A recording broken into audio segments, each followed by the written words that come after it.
T'es-tu déjà demandé ce qui se passe quand deux mondes entrent en collision? J'étais juste une femme de ménage, faisant les lits et dépoussiérant des étagères dans un manoir qui valait plus que ce que je pourrais gagner en 10 vies. Puis, une nuit pluvieuse, tout a changé. Au moment où son regard a croisé le mien, j'ai su que nous venions tous les deux de franchir une ligne qu'on ne pourrait jamais effacer. Avant que je ne te raconte mon histoire, assure-toi d'être confortablement installé. Crois-moi, tu voudras être bien posé pour celle-ci. J'ai passé des mois à me demander si je devais partager ce qui s'est passé, à me demander si quelqu'un comprendrait. Mais quelque chose me dit que toi, peut-être. Parce qu'au fond, nous rêvons tous de ce moment qui change tout, même si nous avons trop peur de l'admettre. Tu connais ces romans d'amour où le riche tombe sous le charme de la fille du mauvais côté de la ville? Eh bien, ce n'est pas ça. Ça, c'est la vraie vie, ma vie. Et laisse-moi te dire que c'est plus chaotique, plus effrayant et bien plus intense que tout ce que tu as pu lire auparavant. Ce que tu t'apprêtes à entendre n'est pas juste une histoire d'amour. C'est une histoire de frontières franchies, de risques insensés et de cette quête impossible que la société nous interdit. Jamais je n'aurais imaginé me retrouver ici, à raconter à des inconnus sur Internet comment je suis passé de faire des lits à faire la une des journaux. Mais voilà le truc. Certaines histoires doivent être racontées, non seulement pour ceux qui les vivent, mais aussi pour tous ceux qui ont déjà ressenti qu'ils voulaient qu'en là quelque chose d'inaccessible. Si tu es comme moi, tu t'es sûrement demandé s'il y avait plus dans la vie que les cases dans lesquelles on nous enferme. Eh bien, je suis là pour te dire que oui, il y a plus. Mais le prix peut être bien plus élevé que ce que tu imagines. Avant qu'on ne plonge dans le vif du sujet, je veux que tu saches que cette histoire n'est pas encore terminée. Elle est toujours en train de s'écrire, tout comme ton propre voyage. C'est pourquoi je construis cette communauté ici, un espace pour les rêveurs, les audacieux et tous ceux qui ont osé vouloir plus. Si cela résonne en toi, rejoins notre famille en cliquant sur le bouton d'abonnement. Parce que crois-moi, ce qui est arrivé ensuite, disons simplement que c'est le genre d'histoire qui va te faire remettre en question tout ce que tu pensais savoir sur l'amour, sur les classes sociales, et sur ce qui est réellement possible quand deux cœurs refusent de suivre les règles. Alors, prends une grande inspiration. Installe-toi confortablement. Peut-être même prends des mouchoirs. Moi, j'en ai eu besoin. Parce que je vais t'emmener derrière les grilles de l'un des manoirs les plus exclusifs de la ville, où j'ai appris que parfois, les choses les plus précieuses dans la vie n'ont rien à voir avec l'argent, mais tout à voir avec le courage de suivre son cœur, peu importe où il nous mène. Laisse-moi te ramener là où tout a commencé, il y a 6 mois, par un matin qui ressemblait à n'importe quel autre. J'étais loin d'imaginer que ce serait le dernier jour normal de ma vie. Je me souviens encore du bruit du gravier sous mes baskets usées lorsque j'ai remonté cette allée interminable pour la première fois. Le manoir se dressait devant moi comme un décor de rêve, ou peut-être un cauchemar, selon la façon dont on le voyait. 3 étages de pierre blanche immaculée et des baies vitrées du sol au plafond qui semblaient observer chacun de mes gestes. Le genre d'endroit qui te fait prendre conscience de chaque éraflure sur tes chaussures et de chaque pli sur tes vêtements. L'entretien d'embauche avait été un tourbillon. Une femme au visage sévère, Madame Rivera, la gouvernante en chef, m'avait énoncé une liste interminable de règles et d'attentes pendant que je hochais la tête, essayant désespérément d'avoir l'air à ma place. La famille Blackwood accorde une importance absolue à la discrétion, avait-elle dit en me transperçant du regard. Ce que tu vois ici, reste ici. Si seulement elle savait à quel point ces mots allaient l'interpeser. Ma première semaine a été un véritable apprentissage de l'invisibilité. Nous, le personnel de ménage, étions comme des fantômes, glissant à travers les pièces, effaçant toute trace de vie humaine. Tout devait être parfait. Des coins impeccablement pliés, des surfaces éclatantes, des fleurs toujours fraîches. La moindre poussière semblait être un échec personnel. Les autres femmes de ménage se déplaçaient avec une efficacité rodée, à peine un regard pour moi. J'ai vite compris que l'amitié ne faisait pas partie du contrat. Mais ce sont les petits détails qui m'ont vraiment fait réaliser à quel point ce monde était différent du mien. Leur manière désinvolte de jeter de la nourriture encore bonne, parce qu'elle n'était plus assez fraîche. Les dressings plus grands que mon appartement entier. Le fait qu'ils remplacèrent des draps à 1000 $ juste à cause d'un seul fil tiré. Pendant ce temps, moi, je comptais mes pièces pour faire ma lessive et je vivais de nouilles instantanées. Les premières semaines, je ne voyais presque jamais la famille. Juste des aperçus ici et là.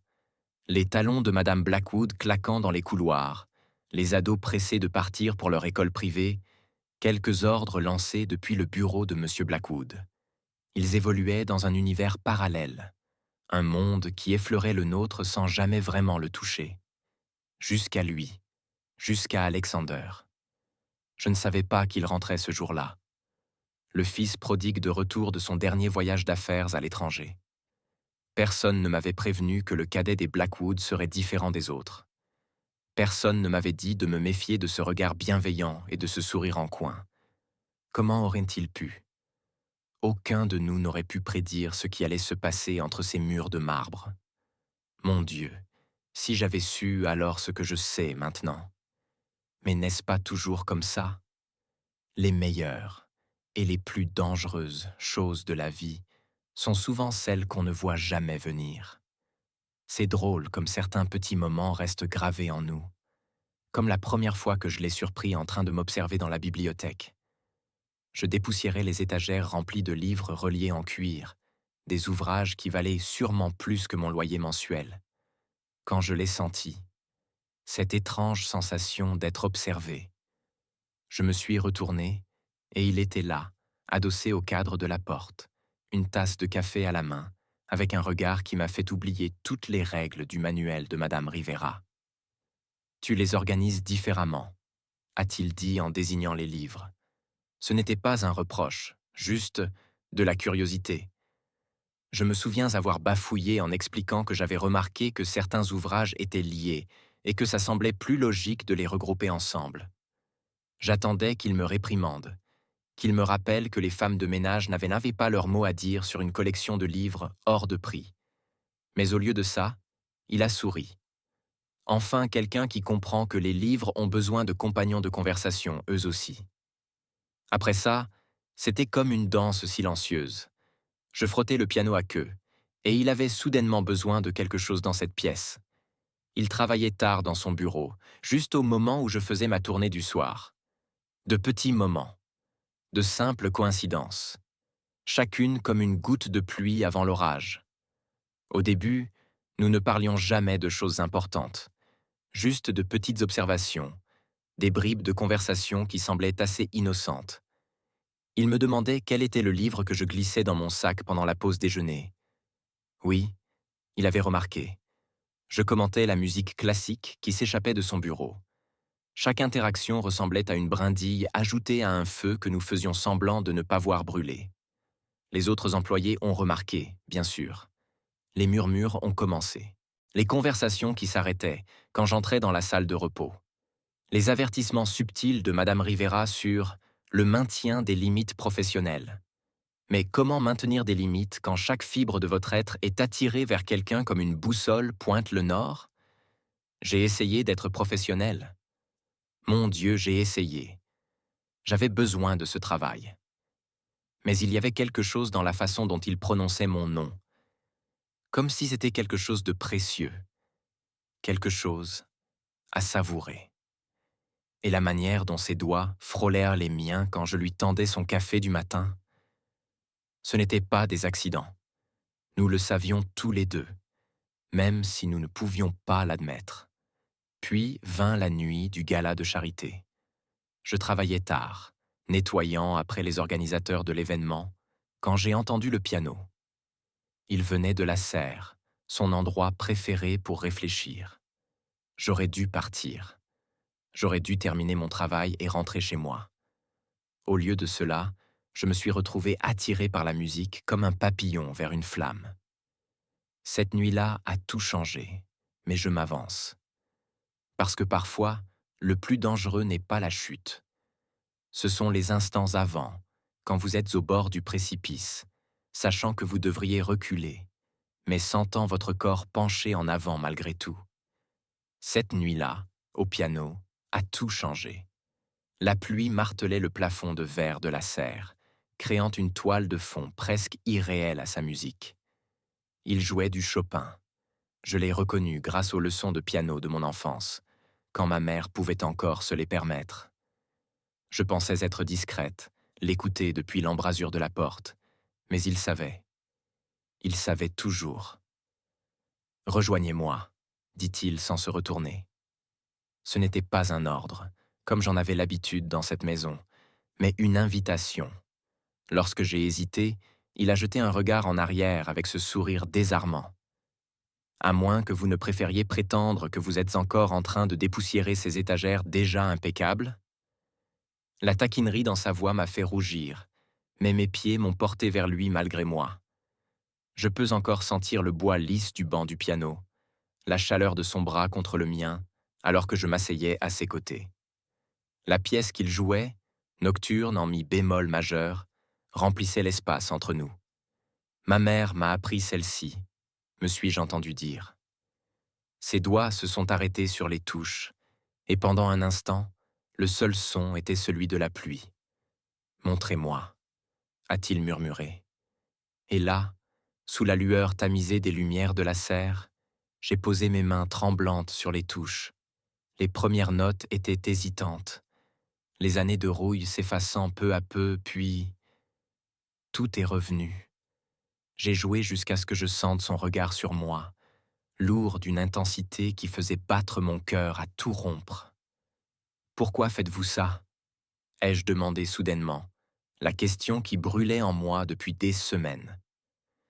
Pourquoi faire semblant de ne pas voir la ligne qui nous sépare? Sa main a trouvé la mienne sur les touches et une décharge électrique a traversé tout mon corps.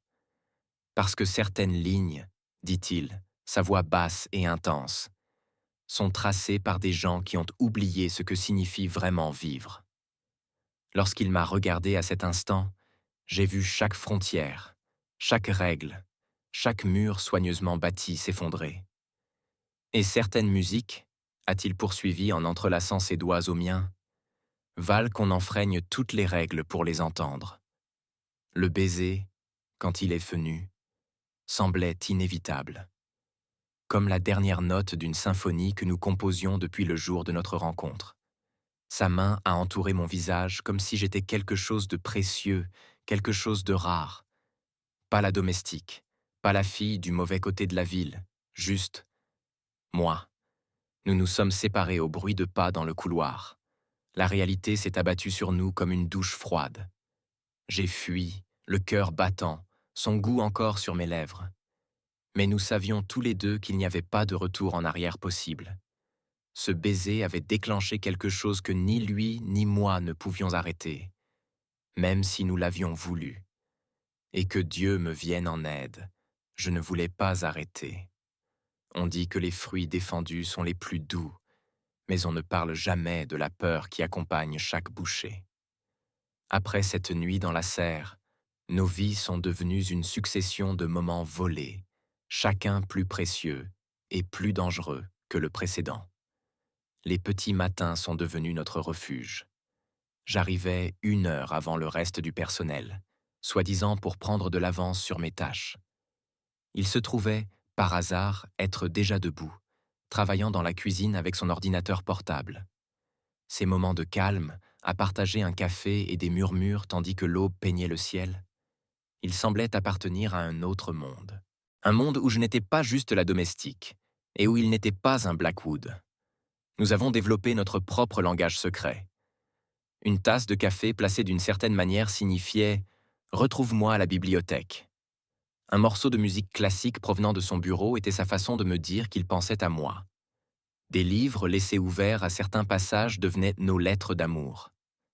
Mon préféré fut le jour où j'ai trouvé Orgueil et Préjugés ouverts à la scène où Elisabeth refuse Darcy, son moyen ironique de souligner notre situation. Mais ce n'était pas que du romantisme et des baisers volés. Il y avait aussi des instants de vérité brute. Une nuit, dans la solitude du labyrinthe du jardin, Il m'a confié combien les attentes de sa famille l'étouffaient. Je lui ai parlé de la maladie de ma mère, des factures médicales qui me tenaient éveillé la nuit. Il a écouté sans jugement, sans essayer de tout résoudre avec sa richesse. Il s'est contenté de me serrer dans ses bras pendant que je pleurais, et pour une fois, je ne me suis pas sentie honteuse de laisser mes larmes tacher sa chemise hors de prix. Le plus difficile, ce n'était pas le secret. C'était de combattre cette prise de conscience grandissante. Ce que nous avions était réel. Chaque rire partagé, chaque conversation profonde, chaque moment de compréhension, ils construisaient à quelque chose qui nous terrifiait tous les deux. Parce que réel signifiait permanence. Réel signifiait conséquence. Réel signifiait faire des choix pour lesquels ni lui ni moi n'étions prêts. Je commençais à voir le monde différemment. La grandeur du manoir me semblait moins intimidante quand il en moquait la prétention. Mon petit appartement devenait un trésor quand il y faisait une visite clandestine, émerveillé par son côté chaleureux en comparaison de son palais vide. Nous construisions des ponts entre nos mondes, même si la société tentait de les brûler. Mais le bonheur a une façon de vous rendre imprudent. Nous avons commencé à prendre des risques, des frôlements furtifs dans les couloirs, des regards pleins de sens à travers des salles bondées, des rencontres dans des endroits moins discrets. Avec le recul, j'aurais dû savoir que nous dansions trop près du précipice, car dans une maison aux 100 regards, les secrets ont une fâcheuse tendance à se transformer en scandale. Et notre bulle parfaite et précieuse était sur le point d'éclater de la manière la plus spectaculaire. Tout a commencé à s'effondrer un mardi parfaitement ordinaire. Je lustrerais l'argenterie dans la cuisine lorsque j'ai surpris Madame Rivera au téléphone. Se rapproche un peu trop du personnel. Mes mains se figèrent sur la cuillère en argent que je tenais, mon reflet déformé à sa surface. C'est inapproprié, poursuivit-elle, inconsciente que je pouvais tout entendre. La réputation de la famille. Les murmures sont devenus plus forts, plus accusateurs. Soudain, chaque interaction avec le personnel était lourde d'accusations non dites. Sarah, qui partageait autrefois ses pauses déjeuner avec moi, se mit à manger seule. Les agents de sécurité me surveillaient de plus près. Même le jardinier, le vieux monsieur Chen, qui avait toujours été gentil avec moi, évitait désormais mon regard en passant. Puis vint le dîner de gala, la nuit où tout a failli s'effondrer. Je servais des boissons, jouant mon rôle de servante invisible, lorsque j'ai entendu la mère d'Alexander parler à ses amis. Le fils des Morgan Black a épousé leur gouvernante, dit-elle, sa voix dégoulinante de mépris. Cela a complètement ruiné le nom de la famille. Dieu merci, mon Alexander a plus de bon sens. J'ai failli laisser tomber mon plateau de coupe de champagne. De l'autre côté de la pièce, Alexander avait entendu aussi. Je l'ai vu à la manière dont sa mâchoire s'est crispée, dont ses jointures sont devenues blanches autour de son verre. Nos regards se croisèrent une fraction de seconde, et à cet instant, j'ai vu tous ces combats intérieurs se livrer en silence. Plus tard cette nuit-là, nous avons eu notre première vraie dispute. « Je n'ai pas honte de toi », insista-t-il dans l'obscurité du cabanon de jardin. « Alors pourquoi nous cachons-nous » répliquai-je, les larmes ruisselant sur mon visage. « Parce que je ne suis pas prêt à tout perdre », avoua-t-il. Et ces mots me transpercèrent plus violemment qu'un couteau. Le coup final arriva sous la forme d'une enveloppe en papier craft posée sur ma minuscule table de cuisine. À l'intérieur, des photos. Nous, dans le jardin, dans mon appartement, partageant ces cafés du matin. Avec elle, un mot. Considérez cela comme un avertissement amical. Les Blackwood protègent les leurs. Pas besoin de signature, le message était clair. Cette nuit-là, je restais allongé, les yeux fixés au plafond, réalisant qu'aimer Alexander ne concernait plus seulement nos sentiments. Il s'agissait de guerre des classes, d'héritages familiaux et de hiérarchie sociale auxquelles je n'avais jamais voulu prendre part. La voix de ma mère résonna dans ma tête. Les gens comme nous n'ont pas droit aux contes de fées, ma chérie. On obtient seulement ce pour quoi on travaille. Mais que se passe-t-il lorsque ce pour quoi vous travaillez et ce que vous aimez vous déchire? lorsque chaque pas vers le bonheur ressemble à un pas vers la destruction.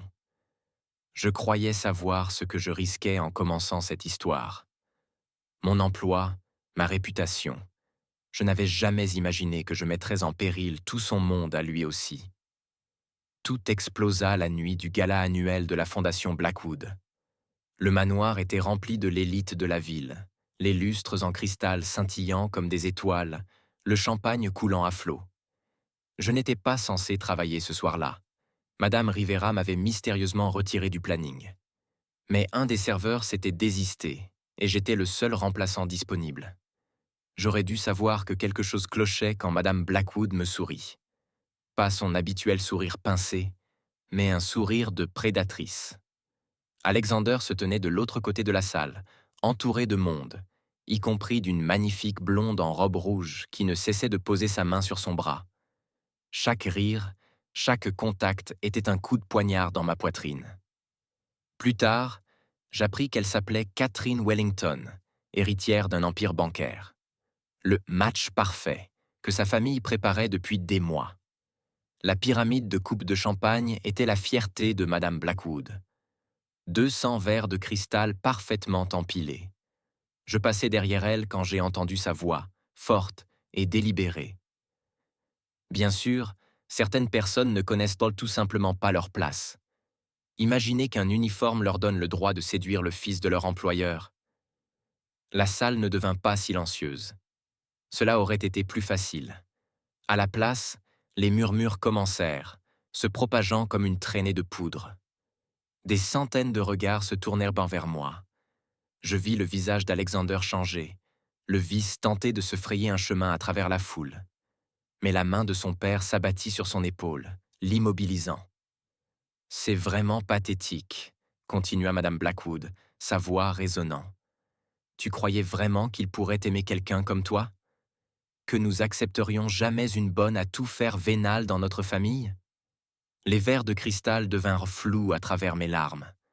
Je tentais de reculer, de fuir, mais mon coude heurta le bord de la pyramide.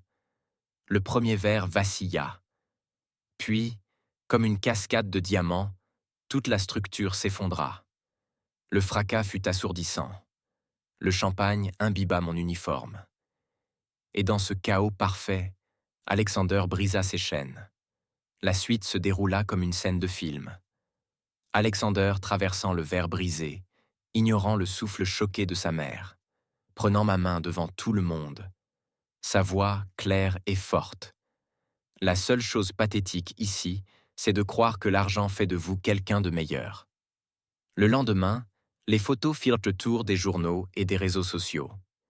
L'héritier Blackwood choisit l'amour plutôt que l'héritage. Les titres étaient brutaux. Les menaces de sa famille, pire encore. Mais rien ne pesait autant que la certitude d'avoir, en un instant de perte de contrôle, forcé Alexander à choisir avant qu'il ne soit prêt. Cette nuit-là, assis dans mon minuscule appartement, nos téléphones vibrant sous les appels ignorés, il me regarda et demanda « Est-ce que ça en valait la peine ?» Et pour la première fois depuis le début, je ne savais pas quoi répondre. Parfois, les plus grandes décisions de la vie ne ressemblent pas à des décisions. Elles sont comme la respiration, nécessaires, inévitables, comme si votre cœur savait ce dont il avait besoin avant que votre esprit ne le rattrape. C'est ce que j'ai ressenti quand Alexander et moi nous sommes vraiment choisis, après le gala. Sa famille l'a bien sûr renié. Le fonds fiduciaire, les connexions, l'avenir soigneusement planifié, tout partit d'un simple trait de plume sur un document de désaveu. Il est venu frapper à ma porte ce jour-là, avec rien d'autre qu'un sac à dos et ce sourire de travers dont j'étais tombée amoureuse. Je ne me suis jamais sentie aussi libre, a-t-il dit, et je l'ai cru. Nous avons appris à construire notre propre vie, pierre après pierre. Il a monté un cabinet de conseil, utilisant ses compétences sans son nom de famille pour ouvrir des portes.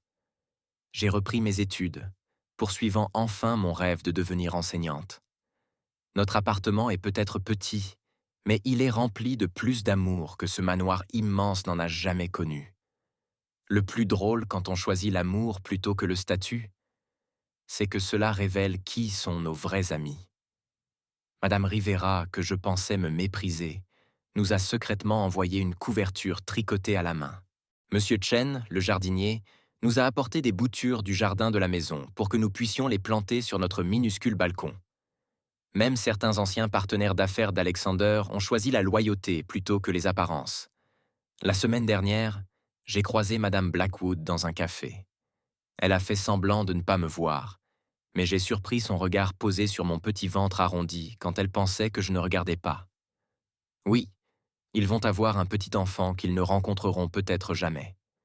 Mais c'est leur choix à présent, tout comme nous avons fait le nôtre. Vous voyez, le véritable amour ne repose pas sur de grands gestes ou des fins de contes de fées. Il s'agit de se choisir, chaque jour, même lorsque c'est difficile. Surtout lorsque c'est difficile. Il s'agit de construire quelque chose de vrai dans un monde qui semble souvent faux. Et si notre histoire donne à quelqu'un d'autre le courage de suivre son cœur, alors peut-être que tout ce verre brisé et toutes ces attentes déçues en valaient la peine. Parce qu'au final, nous n'avons pas seulement trouvé l'amour, nous nous sommes trouvés nous-mêmes. Et c'est la plus grande richesse qui soit. Si cette histoire a éveillé quelque chose en vous, si vous croyez en un amour qui brise les barrières et défie les attentes, alors faites partie de notre aventure. Abonnez-vous pour découvrir d'autres histoires qui prouvent donc que les contes de fées n'ont pas toujours besoin de châteaux. Parfois, ils ont juste besoin de courage et d'un cœur assez fort pour aimer sans limite. Alors, appuyez sur le bouton d'abonnement et activez la cloche des notifications. Notre voyage ne fait que commencer, et je veux que vous soyez là à chaque étape.